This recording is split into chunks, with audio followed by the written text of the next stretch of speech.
সাকরাইল ব্লকের বীরভাষা ও বালিভাষা এলাকায় হস্তির শাবকের মৃত্যুতে তার আত্মার শান্তি কামনা করে হাতি মেলার আয়োজন হলো। 2021 সালের 20 আগস্ট ঝাড়গ্রাম জেলার সাকরাইল ব্লকের বীরভাষা ও বালিভাষা এলাকায় একটি হস্তির শাবকের মৃত্যু হয়। এই হস্তির শাবকের মৃত্যুর পর গ্রামবাসীরা তার আত্মার শান্তি কামনা করে মঙ্গলবার হাতি মেলার আয়োজন করলেন। ওই এলাকায় কংক্রিটের হাতির মূর্তি প্রতিষ্ঠা করা হয়, তারপর পুজো অর্চনা করা হয়। সেই সঙ্গে হাতি মেলার আয়োজন করেন গ্রামবাসীরা। হাতি মেলায় ঝুমুর গান সহ বিভিন্ন অনুষ্ঠানের আয়োজন করেছেন ওই দুটি গ্রামের বাসিন্দারা। একদিনের হাতি মেলায় সামিল হয়েছেন ওই এলাকার বাসিন্দারা। গ্রামবাসীদের পক্ষ থেকে হাতি ঠাকুরকে পুজো করা হয়। ওই এলাকার বাসিন্দা সুশান্ত মাহাতো বললেন, জঙ্গলমহলের মানুষ হাতি ঠাকুরকে দেবতা হিসেবে পুজো করেন। তিনি বললেন, হাতির হামলায় ঘর বাড়ি ও ফসলের ক্ষতি হয়, এমনকি প্রাণহানির ঘটনা ঘটে। তা সত্ত্বেও জঙ্গলমহলের মানুষ হাতি ঠাকুরকে দেবতা হিসেবে পুজো করেন। তাই সেই হস্তির শাবকের আত্মার শান্তি কামনা করে এই হাতি মেলার আয়োজন। লিখতে দেবো না বাচ্চাটাকে, তো লিখতে যখন দিব না বলছি তখন বলছে আমাদের তাইলে এখানে মেলা করতে হবে, তাইলে আমরা সমাধি করে দিতে হবে, হাতি একটা বানাই দিতে হবে, তাইলে আমরা লিখতে দেবো, নাইলে আমরা ওইটা এখানে আমরা সমাধি করব। তখন সব অফিসাররা আসছিল, গ্রাম থাকতে খড়গপুর থাকতে আমাদের বিট সাহেব আসছিল, বিট অফিসার আসতে মোটামুটি ও স্বীকার করলো, লিখিত করে দিল একটা যে আমরা করছি আজ 3 বছর হলো। 3 বছর বহু দূর থাকতে লোক আসে, লোক থাকতে লোক আর একটু পরে হাঁটবে না মাঠটাই, প্রচুর লোক। হ্যাঁ, কি নাম আপনার? হ্যাঁ, আমার চিত্ত মাহাতো। গ্রাম এখানে এই 3 তারিখ ভাদ্র মাসের 3 তারিখ একটা ছোট বাচ্চা হাতি আমাদের সামনে ট্রেন আছে, ট্রেনে ঢুকে মারা গিয়েছিল। সেই বাচ্চা হাতিটির আত্মার শান্তি কামনায় পরের বছর থেকে আমরা এখানে মেলা করছি।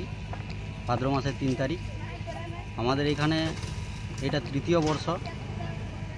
আর আমাদের এখানে এই একদিনেই মেলা হয়, সকাল থেকে পুজো হয়, পুজো শুরু হয়। গ্রামের বিভিন্ন মহিলা থেকে শুরু করে অন্যান্য গ্রাম থেকেও মানুষজন পুজো দিতে আসে।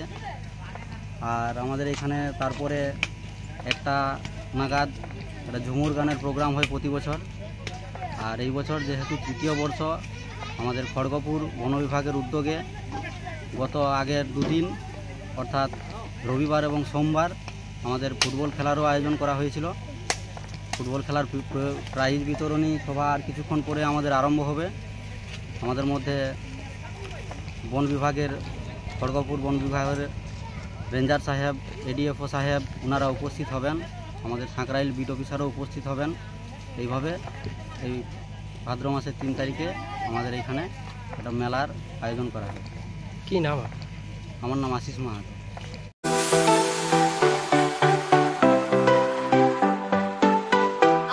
ওয়েল্ডার, আমিন surveyor assistant, assistant house wireman ও মোটর ওয়াইন্ডার বিষয়ে প্রশিক্ষণ নিতে চান? আপনাদের জন্য পশ্চিমবঙ্গ সরকার কারিগরি শিক্ষা বিভাগের অনুমোদনপ্রাপ্ত প্রতিষ্ঠানে প্রশিক্ষণ নেওয়ার সুবর্ণ সুযোগ। সৌনাভ ট্রেনিং সেন্টার আপনাদের সামনে সেই সুযোগ এনে দিচ্ছে। সৌনাভ ট্রেনিং সেন্টার, টাকলা, খুশি, নারায়ণগঞ্জ। এখানে রাজ্য সরকারের কারিগরি দপ্তরের অনুমোদনে কোর্সগুলোর প্রশিক্ষণ দেওয়া হচ্ছে। ভর্তি চলছে। ভর্তি হতে আজই চলে আসুন আমাদের সেন্টারে। এখানে ওয়েল্ডার, আমিন surveyor assistant, assistant house wireman, motor winder কোর্সগুলির প্রশিক্ষণ পেতে আজই চলে আসুন নারায়ণগড়ের সৌনাভ ট্রেনিং সেন্টারে। এখানে প্রশিক্ষণ শেষে পেয়ে যাবেন 100% জব গ্যারান্টি। ভর্তি চলছে। আমাদের প্রতিষ্ঠানের বিশেষত্বগুলি হলো স্বল্প ভর্তি ফিস, ফ্রি ওয়াইফাই ক্যাম্পাস, যাতায়াত ও সরকারি ভর্তুকির সুব্যবস্থা আছে। এছাড়াও পাবেন এসসি, এসটি, ওবিসি এবং সংখ্যালঘু ছাত্রছাত্রীদের জন্য স্কলারশিপের ব্যবস্থা। তবে আর দেরি কেন? আজই ভর্তি হতে চলে আসুন রাজ্য সরকার অনুমোদিত সৌনাভ ট্রেনিং সেন্টারে। ট্রেনিং শেষে পেয়ে যাবেন জব গ্যারান্টি। আমাদের ঠিকানা টাকলা, খুশি, নারায়ণগঞ্জ। যোগাযোগের নম্বর 9732864896 অথবা 6294423449।